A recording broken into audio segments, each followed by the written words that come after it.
Hello friends, कैसे हैं।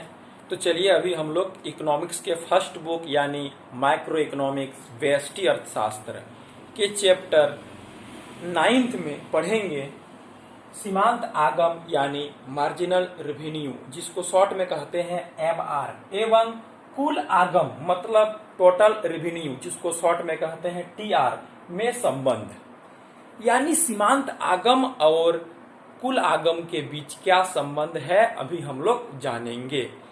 तो आगम मतलब होता है रेवेन्यू, अर्थात किसी उत्पादक द्वारा अपनी उत्पादित वस्तु को बेचने से प्राप्त मौद्रिक राशि मतलब मुद्रा के रूप में प्राप्त राशि को आगम कहते हैं। यानी किसी उत्पादक द्वारा उत्पादित की जाने वाली वस्तुओं को बेचने से जो राशि प्राप्त होता है, जो आय प्राप्त होता है, उसे रेवेन्यू अर्थात आगम कहते हैं। यहां पर आगम के दो प्रकारों के बारे में बात किया गया है। पहला सीमांत आगम, दूसरा कुल आगम। तो कुल आगम का इंग्लिश टोटल रेवेन्यू, जिसको शॉर्ट में TR कहते हैं। तो कुल आगम का मतलब होता है किसी उत्पादक द्वारा उत्पादित कुल वस्तु को बेचने से प्राप्त कुल राशि कुल आगम कहलाता है। यानी टोटल वस्तु को बेचने से उसे टोटल जितना रुपया प्राप्त होता है उसे कुल आगम कहते हैं। दूसरा है मार्जिनल रेवेन्यू मतलब सीमांत आगम, जिसको शॉर्ट में कहते हैं MR। तो सीमांत शब्द का मीनिंग होता है एक अतिरिक्त, वन एक्स्ट्रा, वन एडिशनल।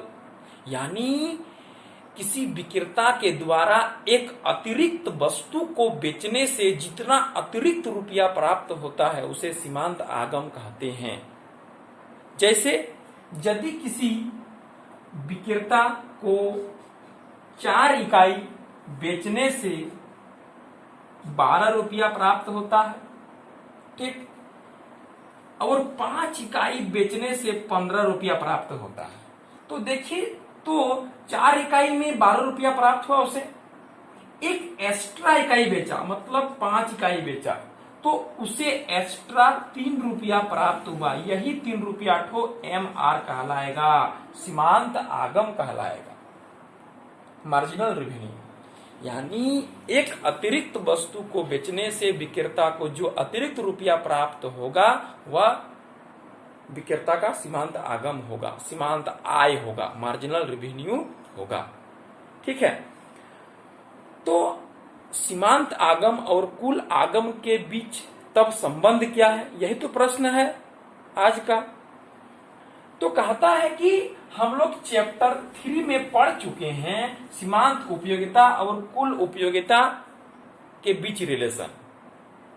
वही रिलेशन है, वही फिगर है यहां पर। हम लोग पढ़े हैं ना पहले कि कुल उपयोगिता पहले घटते हुए दर से बढ़ती है, फिर स्थिर होती है और अंत में घटने लगती है। तो यहां पर भी कुल आगम पहले घटते हुए दर से बढ़ेगा, फिर स्थिर होगा, बाद में घटने लगेगा। और सीमांत उपयोगिता पहले धनात्मक होती है, फिर शून्य हो जाती है, अंत में ऋणात्मक हो जाती है। तो यहां पर भी सीमांत आगम यानी मार्जिनल रेवेन्यू MR घटते हुए पहले धनात्मक रहेगा, फिर शून्य हो जाएगा और अंत में ऋणात्मक हो जाएगा। सेम उपयोगिता के तरह ही सीमांत आगम और कुल आगम में संबंध यहां पर होगा। तो पहले फिगर बनाते हैं।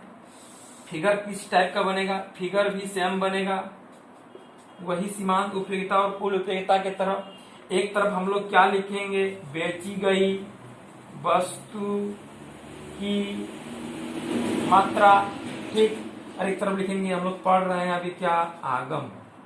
ठीक है।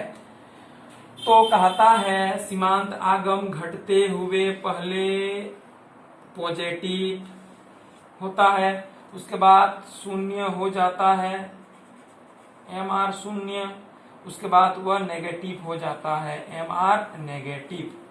ठीक है, 3 स्टेप है सीमांत आगम का, पहले पॉजिटिव, फिर शून्य, उसके बाद नेगेटिव। जब यह पॉजिटिव रहेगा तब यह घटते हुए दर से बढ़ेगा, कौन? कुल आगम।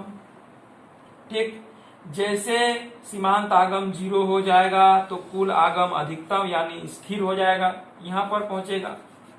और जैसे ही सीमांत आगम नेगेटिव हो जाएगा ये घटना शुरू कर देगा। यानी TR का भी 3 स्टेप है। ठीक है, TR का भी 3 स्टेप है। पहले घटते हुए दर से बढ़ेगा, फिर अधिकतम यानी स्थिर होगा, बाद में घटने लगेगा। तो कुल उपयोगिता और सीमांत उपयोगिता में संबंध क्या था? जब तक सीमांत उपयोगिता धनात्मक रहता है तब तक कुल उपयोगिता घटते हुए दर से बढ़ती है। जब सीमांत उपयोगिता शून्य हो जाता है तो कुल उपयोगिता अधिकतम हो जाता है। जैसे ही सीमांत उपयोगिता ऋणात्मक हो जाता है तो कुल उपयोगिता घटने लगती है। यहाँ पर भी वही बात है। सीमांत आगम मतलब मार्जिनल रेवेन्यू, शॉर्ट में कहते हैं MR। टोटल आगम मतलब कुल आगम, इसको शॉर्ट में कहते हैं TR, टोटल रेवेन्यू। तो कहता है जब तक MR धनात्मक रहता है, घटेगा लेकिन धनात्मक है, तब तक TR घटते हुए दर से बढ़ेगा। जैसे ही MR 0 हो जाएगा तो TR अपने अधिकतम बिंदु पर पहुंचकर स्थिर हो जाएगा। जैसे ही MR नेगेटिव हो जाएगा तो TR घटना प्रारंभ कर देगा। यही 3 संबंध है MR और TR के बीच। एग्जाम में क्वेश्चन आएगा, जब कुल उपयोगिता अधिकतम होती है तो सीमांत उपयोगिता 0 होती है। जब कुल आगम अधिकतम होता है तो सीमांत आगम 0 होगा। दोनों में सेम है, उपयोगिता और आगम में सेम कॉन्सेप्ट है। ठीक है, फिर पूछ देगा आपको कि जब सीमांत आगम ऋणात्मक हो जाता है तो कुल आगम क्या होगा? घटना प्रारंभ कर देगा। फिर पूछ देगा आपको एग्जाम में कि जब सीमांत आगम घटते हुए पॉजिटिव रहता है तो कुल आगम क्या होता है? कुल आगम घटते हुए दर से बढ़ता है। जब कुल आगम अधिकतम यानी स्थिर हो जाता है तो सीमांत आगम क्या होता है? शून्य होता है। ठीक है, मिलते हैं आने वाले वीडियो में।